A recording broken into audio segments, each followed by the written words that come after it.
माता और बहनों, ओम गणेशाय नमः। कैसे हैं आप सब? यह बताने के लिए कमेंट बॉक्स में ज़रूर लिखिए ओम गणेशाय नमः। माता और बहनों, आज हम इस वीडियो में आपको बताएंगे साल 2023 में माघ माह के कृष्ण पक्ष में आने वाले सकट चौथ व्रत कब है, शुभ मुहूर्त, चंद्रोदय का समय, पूजन विधि, व्रत कथा और इसके जरूरी नियम क्या है। लेकिन वीडियो शुरू करने से पहले आपसे एक छोटी सी रिक्वेस्ट है।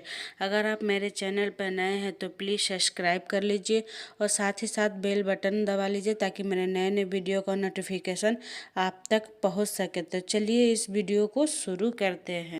पंचांग के अनुसार माघ माह के कृष्ण पक्ष की चतुर्थी तिथि को सकट चौथ व्रत किया जाता है। इसे संकष्टी चतुर्थी, लंबोदर संकष्टी चतुर्थी, तिलकुटा चौथ, तिल चौथ, माघी चौथ आदि नामों से जाना जाता है।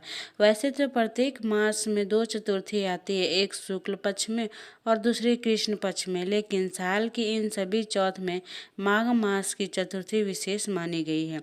इस दिन भगवान श्री गणेश जी के साथ साथ भगवान शिव, माता पार्वती, कार्तिकेय और चंद्रोदय का पूजा का विधान है। आइए जानते हैं साल 2024 में सकट चौथ व्रत की सही तारीख, शुभ मुहूर्त का समय, पूजन विधि, व्रत कथा और इसके जरूरी नियम क्या है। तो माता और बहनों, आप बात करेंगे हम सकट चौथ शुभ मुहूर्त 2024।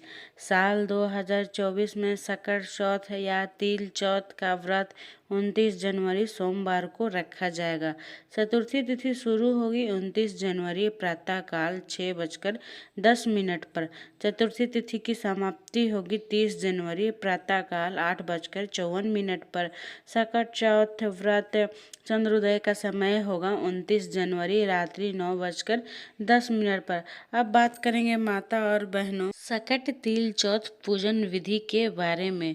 सकट चौथ व्रत संतान की दीर्घायु व सुखी जीवन के लिए रखा जाता है। इस व्रत को निर्जल किया जाता है।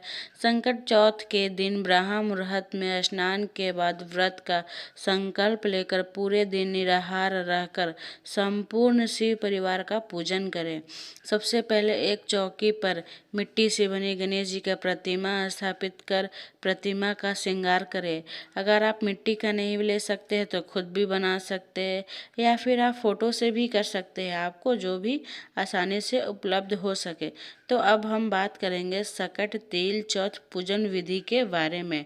अब प्रतिमा को रोली, अक्षत, ध्रुवा, घास, लड्डू, पान, सुपारी, धूप, दीप अर्पित करें।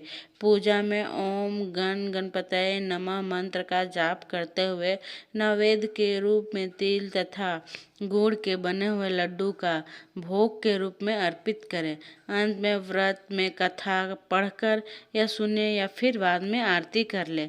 रात्रि में चंद्रमा को अर्घ देने के बाद व्रत संपन्न करना चाहिए। इसी के साथ में अब बात करेंगे सकट चौथ व्रत के नियम के बारे में। सकट चौथ व्रत महिलाओं को निर्जल करना चाहिए और गणेश जी का पूजा के बाद रात्रि में चंद्रमा को जल का अर्घ देकर व्रत का पारण करना चाहिए। चतुर्थी के दिन काले वस्त्र का प्रयोग करने से बचना चाहिए। चंद्रमा को अर्घ देते समय जल के छींटे पैरों पर नहीं गिरने चाहिए। इससे बचने के लिए जल किसी हरे भरे पौधों की जड़ में अर्पित करना चाहिए। इस दिन भोग में तिलकुट का भोग लगाना शुभ होता है। चतुर्थी पर गणेश जी का खंडित प्रतिमा की स्थापना या पूजा नहीं करना चाहिए। धार्मिक मान्यता के अनुसार पूजा में भगवान गणेश को तुलसी दल या केतकी के फूल नहीं चढ़ाना चाहिए। अब हम बात करते हैं सकट चौथ व्रत कथा के बारे में। एक प्रचलित कथा के अनुसार एक बार विपदा में पड़े देवता भगवान शिव के पास अपनी समस्या के निवारण के लिए गए। तब भगवान शिव ने अपने दोनों पुत्रों से पूछा कि तुम दोनों में से कौन वो वीर है जो देवता के कष्टों का निवारण करेगा। तब कार्तिकेय ने स्वयं को देवों का सेनापति प्रमाणित करते हुए देव रक्षा का अधिकार सिद्ध किया। भगवान शिव ने गणेश जी की इच्छा पूछी तो उन्होंने कहा कि मैं बिना सेनापति बने ही इनके संकट दूर कर सकता हूँ।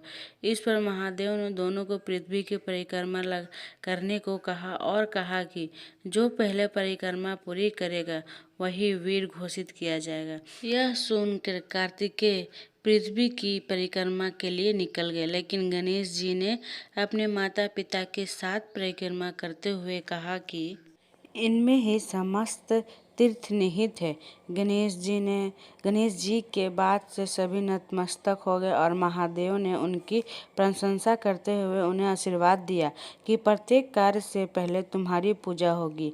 इसके बाद पिता की आज्ञा से गणेश जी ने देवताओं के संकटों का भी दूर किया।